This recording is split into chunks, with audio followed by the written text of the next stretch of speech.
Bismillahirrahmanirrahim. Masoleum, Pakistan. Today I am at the Masoleum of Muhammad Ali Jinnah, the founder of Pakistan, the father of nation, amazing personality. Muhammad Ali Jinnah was a personality who struggled day and night with full devotion and dedication. It was not an easy journey for him. He faced lot of troubles, problems while going through the process of struggle for Pakistan. Muhammad Ali Jinnah's father was Jinnah by Punjab, born in 1850. He was the youngest of three sons. He married a girl, Mitibai, and then they moved to Karachi. And they rented an apartment on the second floor of a 3-story house, Wazir Mansion. The Wazir Mansion has since been rebuilt and made into a national monument and museum owing to the fact that the founder of the nation and one of the greatest leaders of all times was born within its walls.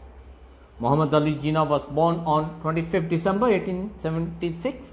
He was very weak and he weighed a few pounds less than normal. Mitibai, the mother of Muhammad Ali Jinnah, was very fond of her, and she believed that he would grow up to be an achiever. In reality, then Allah subhanahu wa ta'ala transformed her desire, her wish, her dream into reality. Muhammad Ali Jinnah became Qaid-e-Azam, the founder of Pakistan. Officially named Mahmud Ali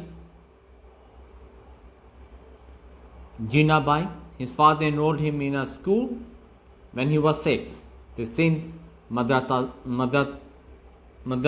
Islam. Muhammad Ali Jinnah was indifferent to his studies. He preferred to play outdoors with his friends. His father was especially keen towards his studying mathematics, as it was vital in his business. By the early 1880s, Jinnah by Punjab business had prospered. He handled all sorts of goods. You can say goods like cotton, wool, hides, oil seeds and grain for export. And Manchester manufactured piece of goods, metals, refined sugar imports into the busy port. Business was running greatly and profits were soaring high. In 1887, Jinnah Bai's only sister, Manbai, came to visit from Bombay. Jinnah was very fond of his aunt. She offered to take her nephew with her in order to give him a chance of better study at the metropolitan city, Bombay. Muhammad Ali Jinnah's mother did not like it because she could not bear, or you can say she could not thought to get apart from her son, or you can say being separated from her son. Muhammad Ali Jinnah then went to Bombay. He joined Gokal Das Taj Primary School in Bombay. His spirited mind rebelled inside the typical Indian primary school, which relied mostly on the method of learning by rote. He remained in Bombay for only 6 months and returned to Karachi upon his mother's insist and joined Sindh Madrasa, but his name was struck off as he frequently cut classes in order to ride his father's horses.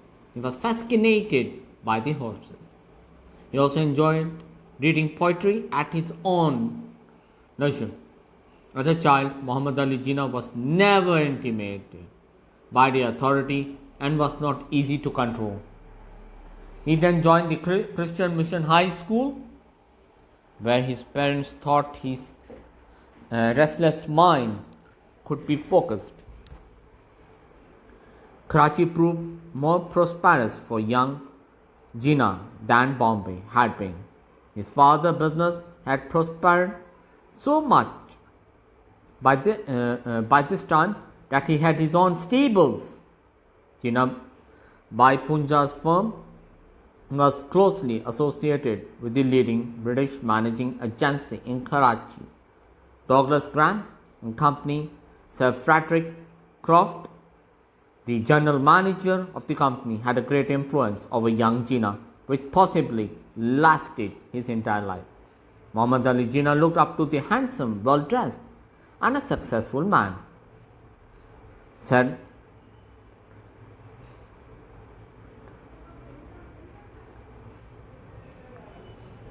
then guys, Muhammad Ali Jinnah was different, and he was not easy to control. Now coming to his first wedding, when Muhammad Ali Jinnah's mother heard and Muhammad Ali Jinnah has a plan of going to London, she resisted very strongly. She objected, you can say, strongly to such a move. For her, the separation for 6 months while her dear son had been in Bombay was testing one. She said that she could not bear this long, ever-ending stretch of 2 to 3 years. Then a plan was mapped, or you can say a plan was set up that Muhammad Ali Jinnah should get married. Nitibai arranged his marriage with a 14-year-old girl, Imbai. Muhammad Ali Jinnah and Amibai accepted the proposal and they got married. Guys, Muhammad Ali Jinnah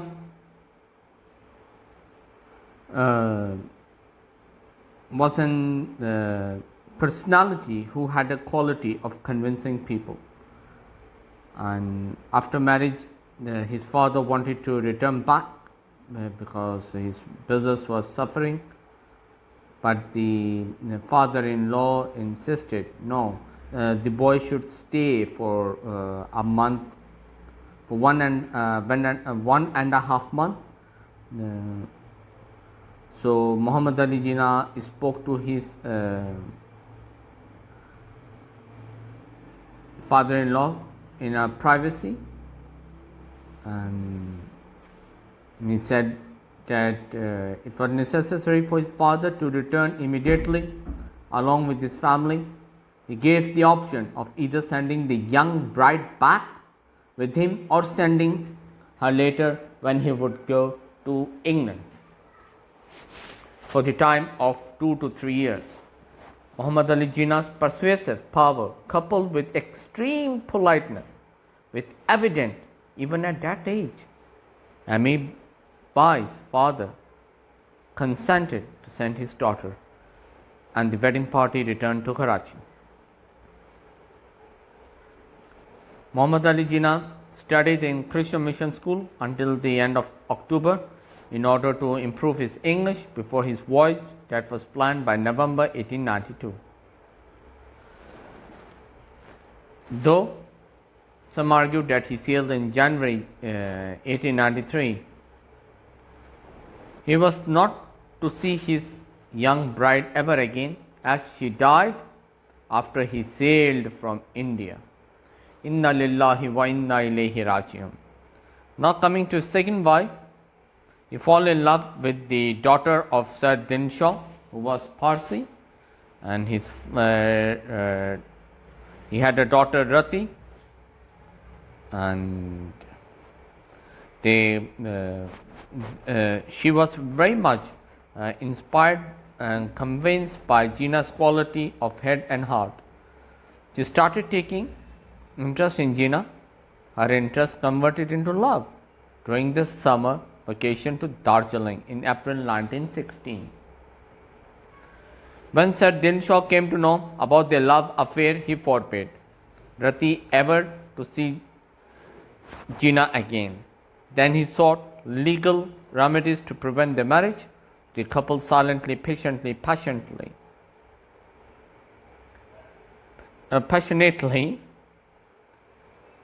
waited until Rati attained her maturity at 18. Then they got married on April 19, 1918. She converted to Islam. None of Rati's relatives attended the wedding. The Raja of Mahmudabad gave Rati a ring as a wedding gift. They spent their honeymoon at Nainital. Maulana Muhammad Hassan Najafi, on behalf of Rati, and Haji Muhammad Abdul Hashim Najafi, on behalf of Jinnah, signed the nikah document, and the nikah got registered. Their wedding took place according to the Islamic teachings, and then at about midnight between August 14 and 15 in 1919, their only child, a daughter named Dina, was born in London. The relations between Jinnah and Rati were smooth and pleasant. But in January 1928, after their return from All India Muslim League annual session at Calcutta, Rati and Jinnah started living separately. Khwaja Razi Haider writes, "It seems that Rati, Jinnah young, and she wanted a glamorous life, a life full of joy and excitement. But unfortunately, Muhammad Ali Jinnah had no time to spare due to his political preoccupation. She left the house on Mount Pleasant Road and started to live in Taj Mahal Hotel. During her stay at Taj Mahal, Rati's health declined day by day. She decided to go abroad just for a change of weather, or you can say climate, and treatment. Dear friends, she sailed for Paris on April 10, 1928 with her mother. On 5th May 1928, Muhammad Ali Jinnah left for London. Chaman Lal, a friend of Muhammad Ali Jinnah, who came from Paris to Ireland, informed Jinnah about Rati's health. She was suffering from a high fever, which was you can say the temperature also of 106 degrees. She was having a temperature of 106 degrees. He reached Paris in 2 days and spoke with Lady Patton. Rati remained under the treatment for over a month. In Paris, Rati returned to Bombay alone. She had fallen ill again. On 19th Feb 1929, she became unconscious and remained so until the next day. She got unconscious, guys, and she got into consciousness the next day. It was her 29th birthday as well, and on the same day she passed away. Inna lillahi wa inna ilayhi raji'un.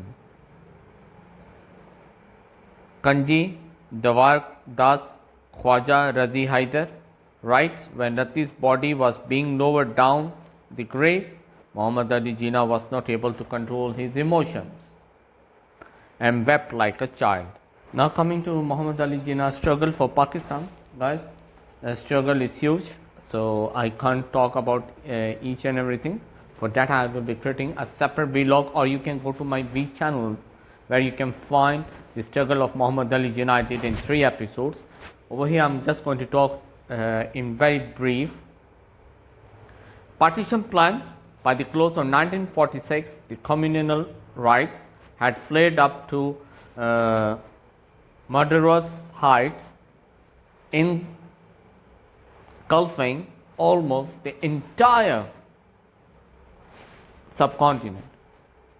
The two people, it seemed, were engaged in a fight to the finish. The time for a peaceful transfer of power was fast running out. Realizing the gravity of the situation, His Majesty's government sent down to India a new viceroy, Lord Mountbatten. His negotiations with the various political parties resulted in 3rd June 1947 plan by which the British decided to partition the subcontinent and hand over power to two successor states on 15th August 1947. The plan was duly accepted by the three Indian parties to the dispute, the Congress League and Akali Dal representing the Sikhs. In recognition of his singular contribution, Quaid-e-Azam Muhammad Ali Jinnah Rahmatullah Alayh was nominated by the Muslim League as the Governor General of Pakistan, while the Congress appointed Mountbatten as the India's first Governor General. Pakistan, it has been truly said, was born in virtual chaos. Indeed, I must say, only few nations, very few nations in the world have started on their career with less resources and in more horrible, terrible circumstances, dangerous circumstances. The new nation did not inherit a central government, a capital, an administrative corps, or an organized defense force. The Punjab, now coming to Punjab side, the Punjab Holocaust had left vast areas in shambles with communications disrupted. This, along with the migration on large scale of the Hindus and Sikh businesses and managerial classes, left the economy almost shattered. The treasury was empty, India having denied Pakistan the major share of its cash balances. On top of this, the still unorganized nation was called upon to feed some 8 million refugees who had fled the administrative and economic weakness, the Indian annexation through military action in November 1947 of Junagadh, which had originally acceded to Pakistan, and the Kashmir was over the state's accession. October 1947 till December 1948 exposed her military weakness in the circumstances. Therefore, it was nothing short of a miracle that Pakistan survived at all.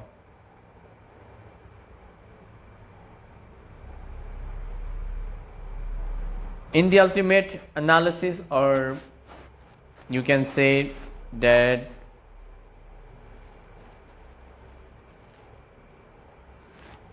it was not so easy for Pakistan to survive, because Radcliffe did not did the partition judiciously, and he gave the Muslim majority areas to the India, pleasing Indians.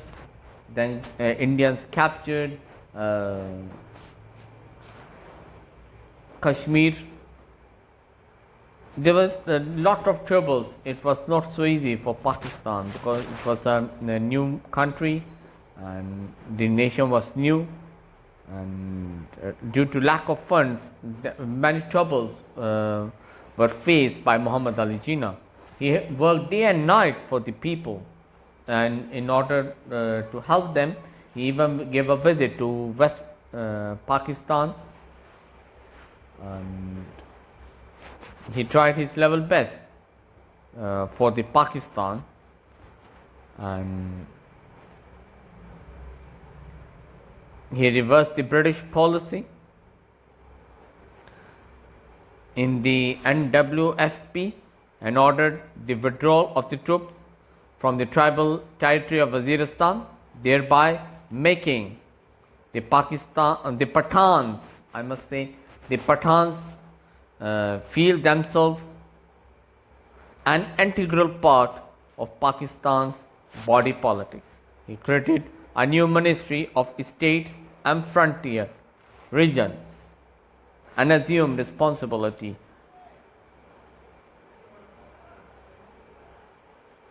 for ushering in a new era in Balochistan. He settled the controversial question of the states of Karachi, secured the accession of states, especially of Kalat, which seemed problematical, and carried on negotiations with Lord Mountbatten for the settlement of the Kashmir issue, as I told you earlier. Guys, Muhammad Ali Jinnah laid down the policies of new state, called attention of the immediate problems confronting the nation, and told the members of the Constituent Assembly, the civil servants and armed forces what to do and what the nation expected of them. He saw to it that law and order was maintained at all costs, despite the provocation that the large-scale riots in North India had provided.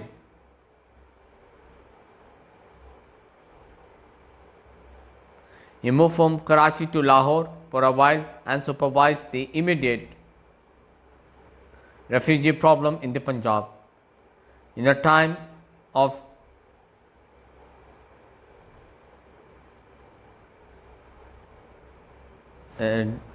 dangerous excitement or strange excitement, or you can say Muhammad Ali Jinnah remained sober, cool and steady. He advised his excited audience in Lahore to concentrate on helping the refugees, to avoid retaliation, exercise restraint and protect the minorities. He assured the minorities of a fair deal